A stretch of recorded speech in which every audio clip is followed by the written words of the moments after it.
Shalom, haleluya, selamat pagi saudara-saudari yang dikasihi dalam Kristus. Kembali dalam program Memulai Hari Bersama Kristus dengan saya Pendeta Gary Tengker. Dan hari ini kita akan merenungkan firman Tuhan dari suatu pasal ayat dalam kitab Kejadian yang sangat punya makna yang sangat mendalam. Dan sebelumnya mari dimanapun saudara berada, kita boleh tundukkan kepala kita berdoa. Kami bersyukur Tuhan Yesus jikalau pada pagi hari ini Tuhan masih boleh berikan kami kesempatan untuk menikmati hari yang indah, nafas kehidupan. Kami percaya kalau ini semua masih ada, maka semuanya itu karena kami masih punya tugas yang harus kami selesaikan kepadamu ya Tuhan. Kami harus menyelesaikan setiap tanggung jawab kami. Itu sebabnya berikan kami kekuatan menjalani segala aktivitas kami.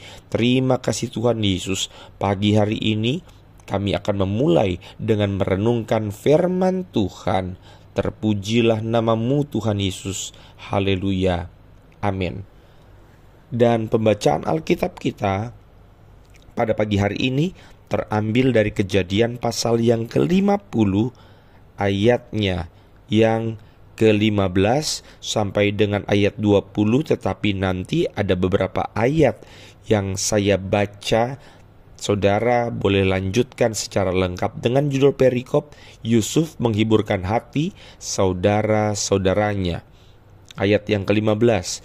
Ketika saudara-saudara Yusuf melihat bahwa ayah mereka telah mati, berkatalah mereka, boleh jadi Yusuf akan mendendam kita dan membalaskan sepenuhnya kepada kita segala kejahatan yang telah kita lakukan kepadanya. Saudara pasti tahu bagaimana saudara-saudara Yusuf menjahati Yusuf, menjualnya sehingga Yusuf dibawa ke tanah Mesir. Bahkan bukan hanya itu, dia harus masuk ke dalam sebuah penjara sebelum akhirnya dipercayakan sebuah tanggung jawab yang besar oleh pemimpin Mesir pada saat itu. Yusuf bertugas untuk menjaga suplai makanan sehingga krisis tidak menimpa Mesir. Dan uniknya pada saat itu, kakak-kakaknya, saudara-saudaranya yang dulu pernah mengkhianati dia, datang kepada Yusuf dan meminta bantuan kepada Yusuf, saudaranya yang pernah dikhianati, yang pernah disakiti. Itu sebabnya dalam ayat yang ke-15 tadi, mereka sudah mulai berpikir, jangan-jangan nanti Yusuf menyimpan dendam kepada kita, dan jangan-jangan bisa dibalaskan sepenuhnya kepada kita, saudara-saudaranya Yusuf, segala kejahatan yang telah dilakukan kepadanya. Tetapi saudara, di dalam ayatnya yang ke-20, apa kata Yusuf? Dikatakan demikian, memang kamu telah mereka-rekakan yang jahat terhadap aku, tetapi Allah telah mereka-rekakannya untuk kebaikan. Maka saudara yang terkasih, ada beberapa poin yang kita bisa renungkan dari kisah ini. Yang pertama saudara, yaitu tentang rencana Allah di tengah penderitaan. Ketika saudara-saudara Yusuf menjualnya sebagai budak, mereka mungkin berpikir bahwa itu adalah akhir dari hidup Yusuf yang mereka iri terhadapnya. Tapi Allah menggunakan setiap penderitaan yang dialami Yusuf justru untuk menggenapi rencananya yang jauh lebih besar. Yusuf berkata bahwa memang kamu telah mereka-rekakan yang jahat terhadap aku, tetapi Allah telah mereka-rekakannya untuk kebaikan. Ini menunjukkan apa? Bahwa meskipun manusia merencanakan kejahatan, Tuhan kita sanggup untuk mengubahnya menjadi kebaikan bagi setiap kita. Yang percaya katakan amin. Maka pada pagi ini, mari sama-sama kita renungkan bahwa apapun tantangan, apapun kesulitan yang kita alami, Allah punya rencana yang lebih besar. Dia tidak pernah meninggalkan kita dalam penderitaan tanpa ada maksud yang baik. Yang kedua, saudara, yang bisa kita pelajari adalah pengampunan adalah wujud dari iman. Saudara harus tahu bahwa Yusuf menunjukkan pengampunan yang tulus kepada saudara-saudaranya, meskipun mereka telah berbuat sangat jahat kepadanya. Dan pengampunan ini, saudara, bukan hanya tindakan moral, tetapi juga cerminan dari iman yang percaya bahwa Allah sedang bekerja di balik semua peristiwa. Saya sering katakan, kalau saudara melepaskan sebuah pengampunan, itu sama seperti saudara sedang melepaskan seseorang dari tahanan, melepaskan seseorang dari penjara. Dan siapa yang saudara lepaskan? Bukan orang lain. Orang yang engkau lepaskan dari penjara tahanan itu adalah dirimu sendiri. Sehingga dari renungan pagi hari ini, kita diajak untuk apa? Untuk mengampuni orang-orang yang mungkin telah menyakiti kita. Karena kita percaya bahwa Allah sedang memegang kendali atas setiap kehidupan kita. Saya tahu Bapak Ibu, mungkin apa yang dilakukan itu menyakitkan. Kalau saudara lihat Yusuf, itu yang hianati dia bukan orang yang lain.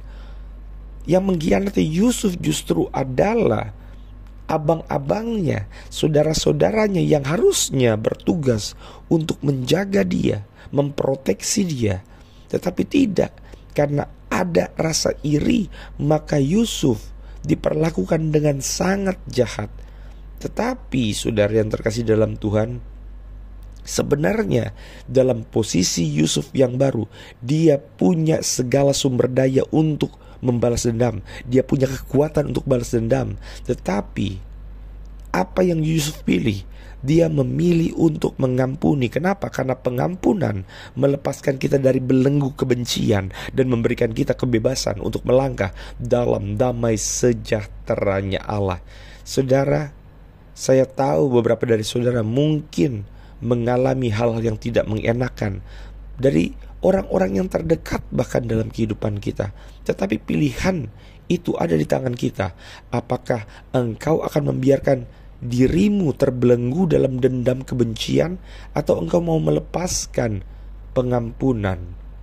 Itu sebabnya saudara yang terkasih, pagi hari ini saya ajak saudara melangkah lebih jauh lagi. Coba ingat orang yang pernah menyakitimu. Kalau perlu bahkan ingat kejadiannya. Setelah saudara ingat kejadiannya, saya tantang saudara untuk doakan dia dan ucapkan dalam doa tersebut, Tuhan berkati dia. Kalau saudara sudah berani mendoakan untuk doa berkat kepada musuhmu, maka saya bilang Anda sudah selangkah lebih maju lagi dalam iman. Karena untuk mengutuk orang yang jahat kepada kita itu gampang, tetapi hanya orang yang dewasa rohani yang berani mengucapkan berkat kepada orang-orang yang membenci, orang-orang yang menjahati dia. Itu sebabnya saudara, ya, Paulus pernah berkata bahwa ketika kami dihina, kami memberkati, ya, ketika kami ditindas, diperlakukan yang tidak enak, justru apa yang kami lakukan, kami membalas dengan kebaikan. Itu sebabnya saudara yang terkasih, mari lepaskan pengampunan. Dan yang ketiga, kita percaya bahwa kedaulatan Allah nyata dalam setiap keadaan. Yusuf paham betul bahwa hidupnya bukan diatur oleh keputusan manusia, tetapi oleh tangan Tuhan yang kuat. Meskipun ia telah dikhianati, dituduh, dipenjara, Yusuf tetap percaya bahwa semua itu adalah bagian dari proses untuk membawa kebaikan yang lebih besar bagi banyak orang. Yaitu apa? Untuk menyelamatkan bangsa Mesir dan keluarganya dari kelaparan. Saudara yang terkasih, kalau saudara sekarang ini sedang menjalani proses, percayalah, dari setiap proses engkau dikikis, dibentuk, sehingga pada akhirnya bukan hanya engkau makin dewasa, tetapi hidupmu akan membawa dampak kepada orang yang lebih banyak, jangkauanmu lebih luas. Ini mengajarkan kita bahwa tidak ada peristiwa dalam hidup kita yang kebetulan. Sama-sama kita katakan, tidak ada yang kebetulan. Haleluya. Allah turut bekerja dalam segala sesuatu untuk mendatangkan kebaikan bagi kita yang mengasihinya. Roma 8 ayat 28. Kesimpulannya, saudara-saudari, Melalui kisah Yusuf kita diingatkan bahwa Allah mampu mengubah segala sesuatu untuk kebaikan. Bahkan dari peristiwa yang tampaknya begitu menyakitkan, begitu gelap, pagi hari ini kita diajak untuk memulai hari dengan penuh iman, percaya bahwa apapun yang kita hadapi, Tuhan sedang bekerja. Tuhan tidak diam. Mari kita belajar mengampuni, karena dengan mengampuni kita mencerminkan iman kita kepada Allah yang berdaulat atas segala hal. Kiranya renungan firman pada hari ini membawa kekuatan dan pengharapan bagi kita semua untuk menjalani hari ini dengan semangat yang baru, bersandar kepada Kristus yang selalu menyertai. Haleluya. Mari saudara, kita berdoa. Kami bersyukur untuk firman-Mu ya Tuhan, yang sudah menguatkan kami, mengajar kami hidup dalam terang firman-Mu. Tuhan tahu bahwa kami punya banyak sekali kelemahan, kami punya banyak sekali kekurangan. Itu sebabnya Tuhan, biarlah pada pagi hari ini Roh Kudus menguatkan setiap kami, karena kami percaya dalam tangan-Mu ada pertumbuhan, ada kedewasaan rohani. Terima kasih Tuhan Yesus. Haleluya. Amin. Puji Tuhan, kita sudah mendengarkan firman Tuhan. Dan selalu ingat, jangan lupa untuk memulai harimu bersama Kristus.